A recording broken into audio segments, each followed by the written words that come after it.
Welcome to another episode of Streamin with a Purpose. It's time to be inspired and motivated to live your best life on purpose. On Streamin with a Purpose, hear the stories of people who have, despite the odds, dealt with the challenges that life sometimes brings, but who still manage to overcome those odds.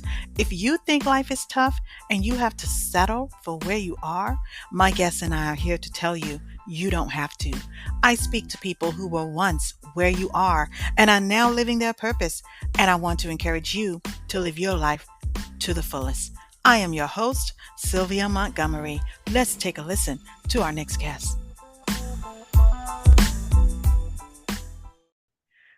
Welcome to another episode of Streamin with a Purpose. I'm your host, Sylvia Montgomery, and we have a great show for you today. Today, my guest is Dr. Matisa Wilbon. How are you today, Dr. Wilbon? Hello, I'm doing well. I'm so glad to be here today. Awesome. Can't wait to get started. Awesome. So I'll start by just sharing a little bit of your background. So Dr. Wilbon is a tenured sociology professor, DEI consultant, and grant writer. She has a demonstrated history of working in both administrative and academic positions in higher education, and is also skilled in working with nonprofit organizations, public speaking, and planning and grant writing, and also academic scholarship and report writing, diversity, equity, and inclusion. And a lot of that she actually does through Wilbon Enterprises, her organization, which assists non and for-profit organizations, members of the faith community, and educational institutions in designing and implementing strategies for comprehensive and sustained individual growth and development.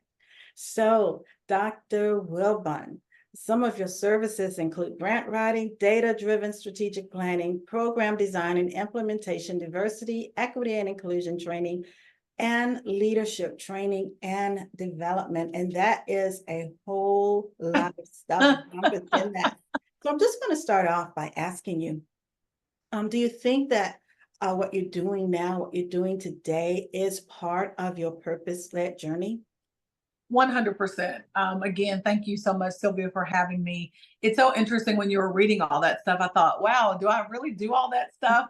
And I do. And I love the question because I really feel like all of those things flow from the same source. I am a teacher by vocation. I call myself, just that's sort of where I function. So it doesn't matter what I'm doing. I'm always trying to equip other people. I was a faculty member full-time for 12 years. And so I had the great privilege of teaching students at a university in Louisville, Kentucky, which is where I lived for 12 years. And that really was the foundation of what I did in terms of that teaching vocation. It expanded, though, in 2016, when my husband and I opened up our consulting firm. And as you read, the consulting firm really focused on how we can assist organizations in their strategic planning, program development, but also grant writing with the focus on leadership and equity. So I've done that since 2017, but it all flowed from the same purpose: empowering, equipping people to move from intention to impact. And that's sort of what we do. Awesome. From intention to impact. I love that, because that is what it's all about. When you look at small businesses, it's about impacting their communities. And I can see grant writing being a part of that, because a lot of small businesses don't know how to always acquire the funds that they need in order to be able to make that impact in their community, correct? So absolutely. Grant writing is really a great way to allow them the resources that they need. And when you talk about resources, that just led me to the whole equity thing that I know that you talk about as well. So I can see all of this just coming into full play. I want to talk some more about grant writing, but before we get to that, let's just take a look at your journey in itself. When we're talking about purpose, what was that journey like for you? How challenging was it? How did you get to the place that you're in now? Great question again. It was challenging. And I'll tell you why. It's been a long trajectory. So without kind of going through all of the history, I had a vision to become a professor. That was all I wanted to do. I love school, I love education. And so, right out of getting my bachelor's degree, I went right to graduate school at The Ohio State University. I knew I was going to get a master's and a PhD, and I knew that I wanted those things specifically because I wanted to be in the classroom. So, my journey in terms of that vision and just being driven to do those things, God opened, and for me as a faith filled person, that was really important. As a faithful person, that was really important. And so, I took every single step that I needed to get those degrees, went to the next one, went to the next one. Well, when I was in school, one of the things that I realized, speaking of DE&I, it wasn't called that then, but really wanted to make sure things were equitable and fair. I went to an amazing school, but there were a lot of people who did not, there weren't a lot of people who looked like me. So I knew part of my journey, part of my purpose was to try to ask the question why, but then also provide some solutions, right? And so from the time I was an undergrad all the way through graduate school, even becoming a professor, I kept asking the question, how can we make things more fair, more equitable, so that there is more diversity, more people on campus, and all of that? And that really began my journey with D&I. My university asked me to do training with faculty and staff. I worked with students on campus. Then from there, people heard about my work and I started doing the work in the community. So I was teaching full time at the same time that I was helping these organizations really assess where they were and think about how they could be better. Thinking about this idea of intention, I met amazing people, Sylvia, who had the best intentions. They wanted to make sure things were equitable. They wanted to make sure that inclusivity was a part of their everyday lives. They just didn't know how to do it. So that's what I was helping them provide solutions for. So I did that, and continue to do that, now full time. I've done it from Baltimore to Tennessee. Like, I've been called across the country to do this work. And then that work expanded to me to start doing executive coaching with women in particular as it relates to leadership. So it's been the same purpose, but along the way, it has expanded and evolved. I'll say this very last thing. My husband and I started our consulting firm in 2017. I was teaching full time at that time, not knowing that the passing of a loved one would move me and my family from Kentucky to Atlanta. That's where I am now. I thought moving to Atlanta, I was going to step right into a faculty position. I was going to do all the things I was doing in Kentucky. But as my purpose would have it, things didn't work out in the way that I thought they would. But 2020 happened, doors opened, and my purpose showed that I would not just be teaching people in a classroom, but that the world would now become my classroom. And that's kind of how I see it, in terms of the work that I'm doing now. Wow. As you were talking, Dr. Wilbon, I just thought about how it is really something, how we see our lives one way, but when we're on our purpose journey, and sometimes we don't even realize we're on our purpose journey, but when we're following God, where He's just leading us to go, Yeah. it just sort of carries us to a whole new world, something we may not have envisioned. But I don't, you are focused on teaching, and you are teaching. You're Right. teaching, you're coaching everywhere you go. And like you said, you're outside of the walls. You are now teaching to anyone with ears to hear. And, that just gives you that perspective and that vision of just how wide and how broad God's scope is for That's right. our purpose lives. So when we limit ourselves, and I'm speaking to anyone who might only see themselves right here in this box, Hmm. when we limit ourselves to a box, Hmm. it's taking God out of it altogether. When we listen to God and allow Him to direct our path, He will bring us out of the box. He'll, That's he'll right. bring us out of the box and lead us to someplace else. But He'll do that. We need to be ready. We need to be looking ready for opportunities, because when He starts working, when He starts moving and shaking in our lives, Dr. Wilbon, oh my gosh, we better be ready. How did you know that you were ready for this move? Like you said, I mean, it just shook everything up. Um, Right. Sorry for your loss. Thank But you. once you got to Atlanta, everything just sort of shifted for you. How did you Mhm. know that you were doing the right thing and making the right moves for your life at that time? It actually took a while. One of the things that I talk about, so I did a TED Talk in 2022, the first of two, and no, 2023. When I did the TED Talk, it really was based around grief. It's called Good Grief. And I chronicled my experiences with losing my mom, and then I lost a younger brother unexpectedly. But I also talked, Sylvia, in that TED Talk about grief coming from other kinds of losses and transitions. So for me, I grieved the fact that my mom had passed away, but I also grieved the fact that I moved to a new state. I left my faith community. I left, our children left their schools. We left everything that we knew.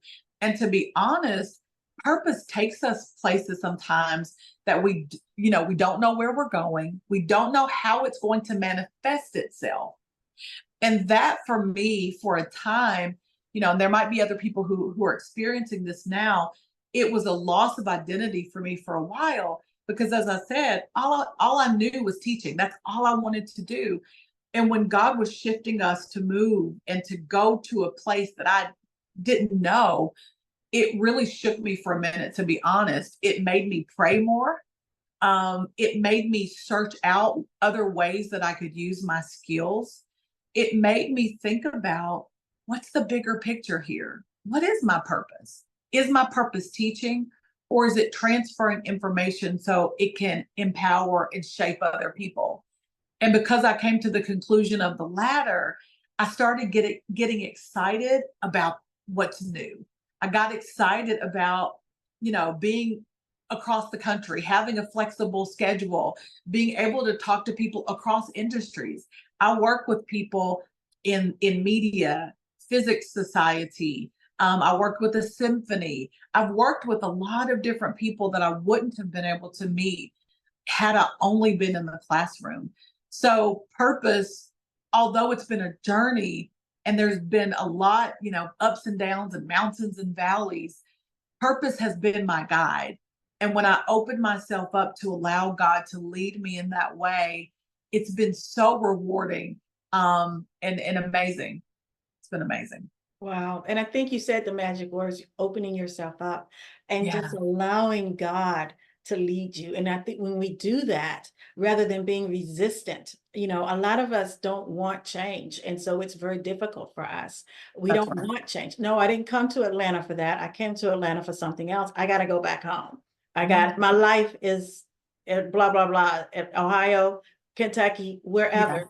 yeah, But you didn't think that way. You allowed God to just really just talk to you and lead and guide you. And you came to the realization. And that's how you knew, because God had already put the vision in front of you of what it could look like here. And I that's right. think if we continue to allow Him to just guide and be open to what it is God is trying to tell us, it can really help to get us to the purpose that He has been trying to get us to all along. And believe it or not, our purpose, what we're doing or what we love and enjoy, there some of that may encompass that purpose, but that's not the full picture. And when we keep God out of it, we're missing so much more. And I just want to make sure that our audience understands that. Oh, wow. Thank you for that. I really do. Now, to get back to some of the services that you provide in your business, just want to talk about grant writing for one, Mhm. because I think it's important for small businesses to understand that there's so much opportunity there. Do you want to talk a little bit about the grant writing and some tips, or how you and your company utilize that service? Yeah, absolutely. So it's my husband and me. He really leads the grant writing part, and I lead the DEI part, but we work together on all of it. So essentially, nonprofits, companies, faith community, whoever you are, who are interested in grants, come to us. We do an initial consultation, and what we've found is that, especially when it comes to faith communities, but it varies depending on the group, they need services anywhere from even just having their 501(c)(3. If they're a not for profit, So we help set those up. We've helped with program development. So let's say an organization comes in and says, we're doing XYZ, but it's not really formalized. Can you help us make sure that it's data driven and that we have metrics in place so that we're able to measure our outcomes? We help with those kinds of things. But then lastly, we actually have a database that we use and a formula that we use. So whatever group organization come to us who need grant writing services, we can provide both research as it relates to the kinds of funders that might fund this, their particular operations. But then we also provide the actual grant writing. We do grant writing workshops. So if there are individuals who say, hey, our area really needs someone to come in and talk to us about the ins and outs of grant writing or grant writing itself, we come in and do those things. We do them virtually, we do them in person. So we really try to meet people where they are, because we find that there's a wide array of needs when it comes to people who are looking for grants. Awesome, awesome. And your businesses, because you're worldwide, anyone from any place in the country can tune in and hone in on your services, correct? Absolutely, yes. We've provided grant writing services for people across the country. That's the wonderful thing, about virtual opportunities. We can talk to people from wherever, for sure. Awesome. And Dr. Wilbon, how important is diversity, equity, and inclusion training for small businesses? It's so important. I love this question. And again, I did a second TED Talk, and I just want to reference it very, very quickly. This is my approach. I believe we all, even though we're from various backgrounds and places, there are more that we have in common than we have differences. However, understanding and celebrating those differences is important to every individual. Small businesses are made up of individuals, different backgrounds, different experiences, etc. So when we think about community and we think about belonging and we think about inclusion, they don't have to be sort of, have negative connotations. In fact, when I think about it and I do training around this, it really is about how can we bring those differences, those experiences together so that we become stronger. Think about, Sylvia, the Olympics, right? You think about the gymnastics team or other teams that we've seen, and you see women, men, people, different places, different experiences, but we were one team, one United States. And it took all of those differences, the strength in them, to unite those teams to bring home the goal, right? And so that's what I talk about when I do this kind of training with organizations. I start with a DEI assessment. So where do you fall? Are you ADA compliant, right? Are you thinking about people who are differently abled in terms of physicality? Are you thinking about neurodivergent individuals who perhaps need different kinds of things as it relates to the way they think or the way they perform? Of course, we think about those standard things, race, gender, etc. But we do an assessment of the organization as it relates to policies and procedures. And then we kind of go from there.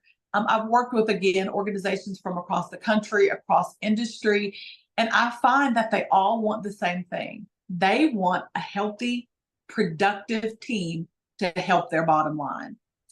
DEI training and strategic planning helps individuals to be stronger, that creates stronger teams, and it helps them to become stronger organizations to increase their bottom line.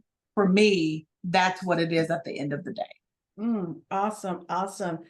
That's awesome to know. And I think that small businesses can really just hone into that as well, and help them to develop and to grow some really effective skills your company has and provides to help them to grow to their full potential. So that is just awesome. And, something really interesting to also, Dr. Wilbon, is that I did see a partial presentation that you gave on one of your TED Talks, and I was very interested because it talked about grief and how grief can become, how to turn grief into gratitude. Yes. I believe. And, it just made me think about purpose to some degree. And I'm not sure if that's where you were coming from with it, but with me being purpose driven about everything I do and thinking about others in their purpose journey, I know that sometimes we get frustrated. Sometimes our emotions get in the way and keeps us from really being able to move forward. And we also just allow it to just sort of just stump us and keep us where we are, and we cannot go any further. You Yeah. took your grief and you made a major move with it. Um, could you just talk a little bit more about how someone can take their grief and turn it into gratitude? Absolutely. You know, one of the workshops that I do is from grief to resilience, because I do think, and I'm going to talk about the TED Talk, but I do think that there are a lot of people who are grieving and they don't really realize it, and they're bringing it to work. They're leading in grief. They're, dealing or not even dealing with grief in a healthy way. And so they're not as productive, right? So I really think that's one of the major things that we should be looking at within businesses. And again, that has to do with inclusivity and people feeling like they belong, like they can show up authentically at work. When I lost my mother, Sylvia, it was one of the hardest things that I've ever dealt with. And I had to show up at work the next week, right? Because you only get so much time of bereavement. And that was a major, major, major thing for my life. So now I have to figure out, how do I show up as my authentic self and perform and do the things that I'm required to do while feeling like I'm in such a dark place. And so I had to maneuver that. So my talk, Good Grief, really came out of strategies that I developed throughout that process and other processes in life, where I decided that even though grief was hard and it was challenging and dark, that there is a gift in it. That if I really look closely enough, that grief could teach me something, that it could actually help me to become closer to my mom. I still want her here, of course, but because I'm not in control of that, it could still make me connected to her. And so I'll tell you a couple of tips. God directed me to create what I called a grief and gratitude journal. So in the journal, on one side, I would talk about my grief, and I'm a big proponent of being vulnerable and transparent and honest. I'm sad, I'm mad, I'm angry, I'm frustrated. I can't believe my mom's not here. But on the other side of that, to then couple it with gratitude, right? So my mom is not here today, but thank you, God, that I had her for all of the years prior to that. I'm so angry that I don't get to talk to her about the biggest events that I have in my life. But thank you, God, that she prepared me for all of these moments.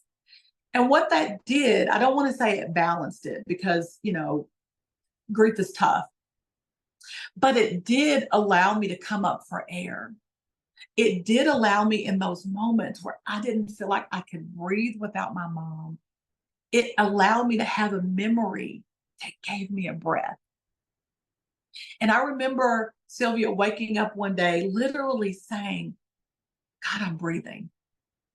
Like, this is a good day, And I could reflect back on the various things that I experienced.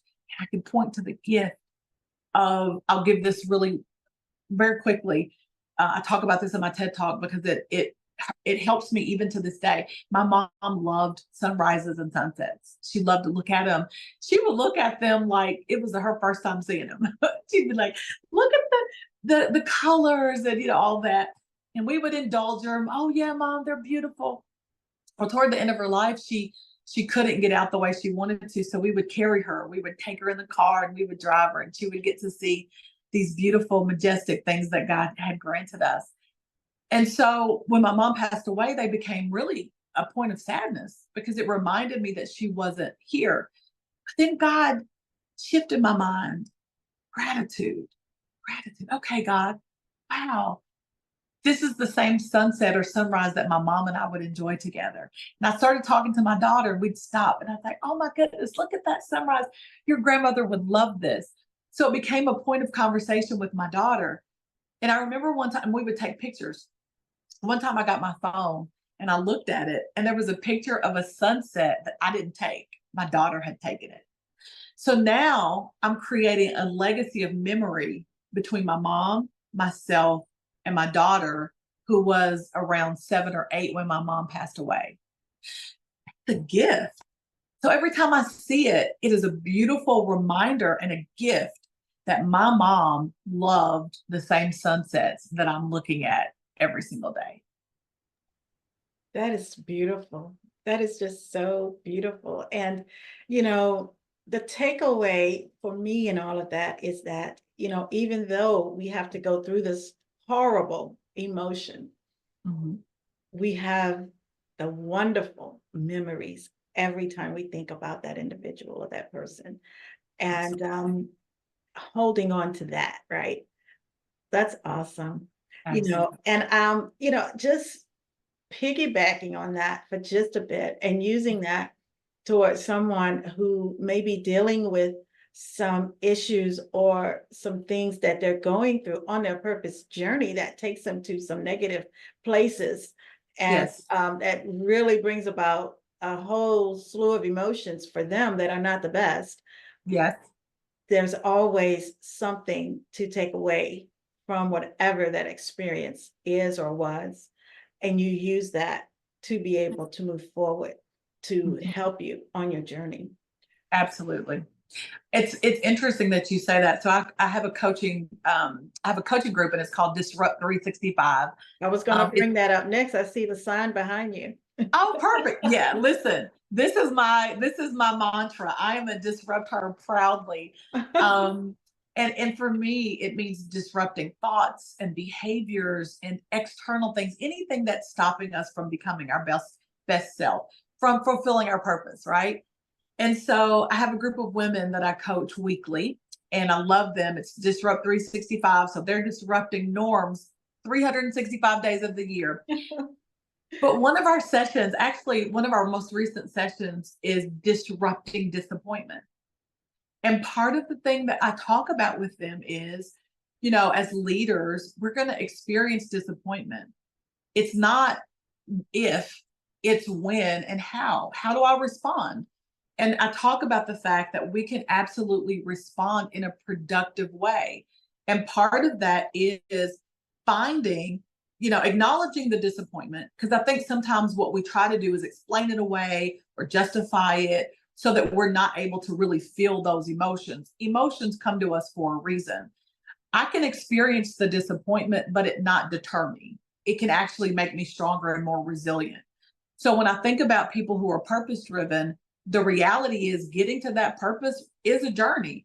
It's a journey of detours. It's a journey of roadblocks.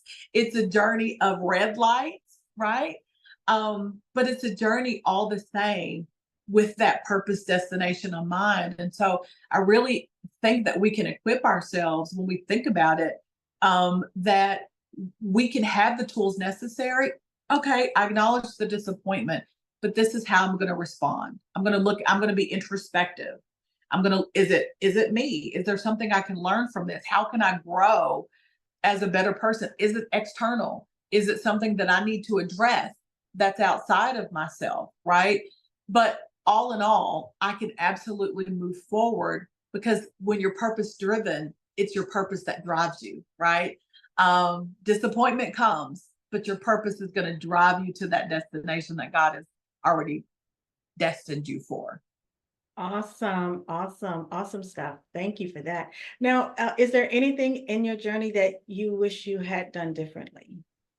Oh, such a good question.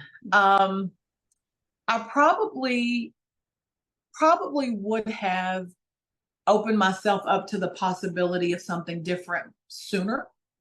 Um, because I was on one path, and because I'm purpose driven.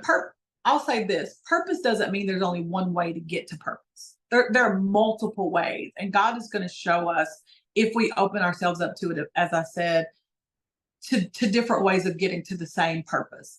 For me, I was so one-minded, like I'm doing this, I'm going to pour everything into it. I had a vision of what the interpretation of what I thought that purpose meant. So because I'm driven and ambitious, I'm like, I'm going to do this, and then I'm going to plan this, and then I'm going to plan this. And I did not allow for flexibility so that God could be in it in the way that I want, that he should be. I always say this: grace is in the gap.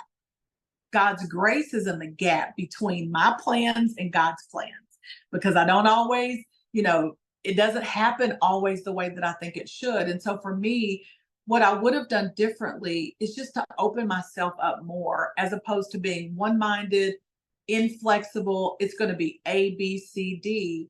Because when it went from A to X, from A to W, it took me off kilter for a moment. Like, I couldn't see the gift in that. It really, to be honest, it depressed me for a moment. It made me incapacitated for a bit. But had I opened myself up to say, okay, God, maybe I'm not able to, I'm a planner, and that's okay. But I got to be flexible for your grace, for your direction, for your wisdom. And had I done that, I might be, further than I am now. Though I think I'm on a good path, that's probably something I would have done differently. Yeah, awesome. Is there any one word of advice or one word of wisdom? If you could provide someone who is on that purpose journey with one word of wisdom, what would that be? Yeah, bet on yourself. It would be bet on yourself. There's no way that you can have purpose without having what's in you to get to that purpose. Uh-huh. And I think sometimes we're looking externally, we're looking at this person and that person trying to fulfill our purpose. And God is saying, I've already put inside of you everything you need. What's in your hand, right? What can you do? Mm-hmm. Bet on yourself, and it's going to work out the way that it's supposed to. I love that. Oh, wow. Great stuff. Great stuff. So one last thing, Dr. Wilbon, how can people access the services of Wilbon Enterprises? Several ways. So I want you to follow me, all things Matisa Wilbon, on social media. That's Instagram, Twitter, LinkedIn is Matisa Wilbon, PhD. And then specifically for Wilbon Enterprises, it is wilbonenterprises.com. I'm a keynote speaker. I do coaching, and then we do our grant writing and DEI services. So whatever you need in those areas, I'm sure we can provide it. We would love, love, love to help you and support you in all that you're doing. Awesome stuff. Thank you so much. I appreciate you so much and what you do. So thank you so much for being here today. Had a great conversation with you. I always learn a lot whenever I talk with someone on the show. So I wish you all the best. Thank you so much. It's been my pleasure.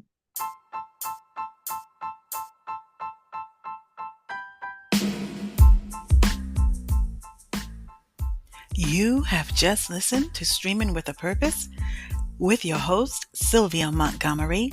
Thank you so much for listening, and continue to stay tuned for our next episode. Until then, bye-bye.